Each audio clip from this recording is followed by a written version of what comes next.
नमस्कार दोस्तों, आप सबका एक बार फिर से हमारे YouTube चैनल पर हार्दिक स्वागत। मैं आपका दोस्त विवेक होगा। दोस्तों, आज बात करेंगे केपी एस्ट्रोलॉजी में कोई भाव कब एक्टिवेट होता है, यानी कि कोई भाव,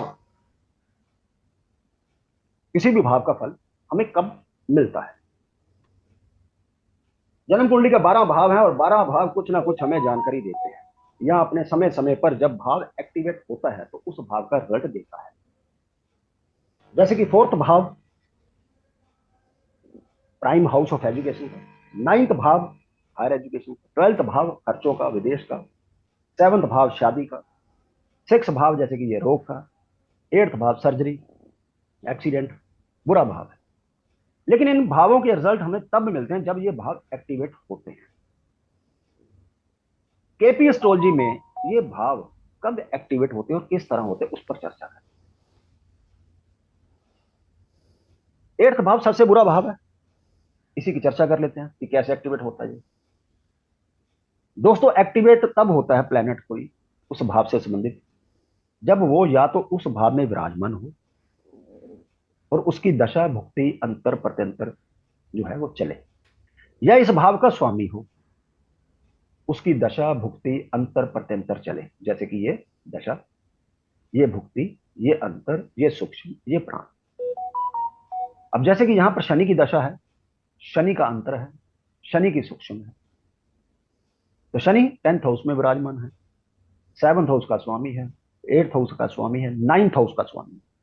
यानी अब ये चारों भाव जो है एक्टिवेट हो चुके हैं। दूसरी कंडीशन तब बनती है कोई भी प्लेनेट दो तीन चार एक या ना भी हो, या तो यहां विराजमान हो या फिर नहीं भी है तो इस भाव का स्वामी शनि, इसके स्टार पर कोई प्लेनेट हो। जैसे कि यहां पर देखिए, ये मार्स है, मार्स शनि के जो है, मंगल शनि के नक्षत्र पर है। तो जब मंगल की दशा भुक्ति अंतर प्रत्यंतर सूक्ष्म चलेगा तो मंगल का नक्षत्र शनि है, तो ये चार भाव जो है दोस्तों एक्टिवेट हो जाएंगे। ठीक है। तीसरी कंडीशन किसी भाव के एक्टिवेट होने की तब बनती है, जैसे कि मान लो इस चार्ट में चंद्रमा है, मान लो कि ये चंद्रमा यहां पर विराजमान होता एट्थ भाव में, लेकिन भाव चलित में वो पीछे चला गया, और चंद्र की डिग्री और जो एट्थ भाव है इन दोनों की डिग्री के बीच में 3 डिग्री 20 मिनट के बीच बीच इन दोनों की युति होती तो ये चंद्रमा सेवंथ का भी रिजल्ट देता, क्योंकि वहां पर चला गया वो कस्पल सब पोजिशन में, और इस भाव की ओनरशिप उसके युति जो है इस भाव से है, तो एट्थ भाव का भी रिजल्ट देता है। चौथी कंडीशन किसी भाव के एक्टिवेट होने की तब बनती है दोस्तों जब कोई प्लेनेट अनटेनेंटेड हो जाए। अनटेनेंटेड कैसे होता है प्लेनेट, जैसे कि ये मरकरी है, अपने ही नक्षत्र पर चला गया, तो ऐसा प्लेनेट केपी एस्ट्रोलॉजी में अनटेनेंटेड होता है। या किसी प्लेनेट के स्टार पर कोई प्लेनेट ना हो, जैसे कि यहां पर देखेंगे मंगल यहां विराजमान नहीं है, यानी कोई प्लेनेट मंगल के नक्षत्र पर नहीं है, तो मंगल भी इस चार्ट में अनटेनेंटेड हुआ। जो प्लेनेट अनटेनेंटेड हो जाता है कस्पल पोजीशन में, वो जिन भावों का स्वामी बनेगा, मान लो एट्थ भाव का जो है, ये देखिए बुध, इस चार्ट में बुध जो है अनटेनेंटेड है, एट्थ भाव का कस्पल सबलोड बना, तो वो एट्थ भाव का रिजल्ट भी देगा जब इसकी दशा, इसकी भुक्ति, इसकी अंतर, इसका सूक्ष्म, इसका प्राण चलेगा। यदि यहां पर यह बुध विराजमान ना होता, और मान लो यहां कहीं बुध जो है विराजमान होता, जैसे कि यहां पर दिखाई दे रहा है कि वो 10th भाव का कस्पल स्टार लोड बना, तो यहां पर 10th भाव एक्टिवेट हो जाता जब इसकी दशा भुक्ति अंतर चलेगी। इस तरह भी जो है भाव एक्टिवेट हो जाता है।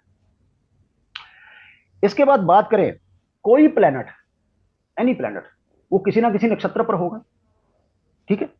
वो जिसके नक्षत्र पर है वो नक्षत्र स्वामी, जो प्लेनेट यहां पर विराजमान है, या जो प्लेनेट इस भाव का स्वामी बना, या जो प्लेनेट यहां कस्पल अनटेनेंटेड होकर कस्पल सबलोड बना या स्टार लोड बना, उसके साथ वो युति कर ले डिग्री कली 6 डिग्री के अंदर अंदर, तब भी ये एक भाव है जो एक्टिवेट दोस्तों हो जाएगा। इसके बाद जो कंडीशन बनती है वो ये बनती है कि सब लेवल पर, जैसे कि मंगल है, इसका जो सब है वो केतु है। ठीक है। यहां देखेंगे केतु के स्टार पर कौन है, वीनस है। राहु केतु एक अपवाद है, इनको हम सब लेवल पे ले लेते हैं। लेकिन यदि इनकी जगह कोई और प्लेनेट हो, कोई भी राहु केतु को छोड़कर, और वो प्लेनेट उसके स्टार पर कोई और प्लेनेट हो, तो वो प्लेनेट अपना रिजल्ट ना देकर अपने स्टार का रिजल्ट देता है। तो कहने का मतलब, कोई ग्रह सब लेवल पे या स्टार ऑफ सब लेवल पे कोई ग्रह 8th भाव में विराजमान हो, या 8th भाव का स्वामी हो, या जो ग्रह अनटेनेंटेड है उसके साथ डिग्रीकली युति कर ले, या एस्पेक्ट दे रहा हो, या एस्पेक्ट ले रहा हो, तब भी 8th भाव दोस्तों एक्टिवेट हो जाएगा। तो कहने का मतलब, अब देखिए 3-4 कंडीशन बनती है कि कौन सा भाव एक्टिवेट किस भाव के साथ जुड़कर करेगा। एक तो मान लो ये भाव है 8th भाव का स्वामी, वो भी 8 का फल देगा। यहां विराजमान प्लेनेट, वो भी उसका फल देंगे। इसके अलावा ये प्लेनेट यदि इनके स्टार पर है, वो भी अपना 8th भाव का रिजल्ट देंगे। इसके अलावा डिग्रीकली जो प्लेनेट इस भाव से जुड़ा, वो भी 8th भाव का रिजल्ट देंगे। इसके अलावा जो अनटेनेंटेड प्लेनेट है, यदि वो 8th का कस्प सब लॉर्ड या स्टार लॉर्ड बन गया, वो भी उसका रिजल्ट देंगे। तो अब जो लास्ट कंडीशन बनती है, वो ये बनती है, लास्ट कंडीशन, कि किसी भी ग्रह की दशा चले, मान लो यहां पर शनि की दशा ना चले, ना ही भुक्ति चले, ना ही अंतर चले, ना ही सूक्ष्म चले, ना ही प्राण चले, किसी और ग्रह की मान लो, जब जब वो ग्रह, जो ग्रह यहां पर विराजमान है, या जो इसका स्वामी है, या जो यहाँ कस्पल सब लॉर्ड बना, या स्टार लॉर्ड बना, या जो ग्रह 8th भाव के साथ युति में था, उसके नक्षत्र पर जाएगा, या उसके उप नक्षत्र पर जाएगा गोचर में, तब भी आपका 8th भाव एक्टिवेट हो जाएगा। तो ये बनती है कंडीशन केपी एस्ट्रोलॉजी में कि कोई भाव कब अपना फल देता है।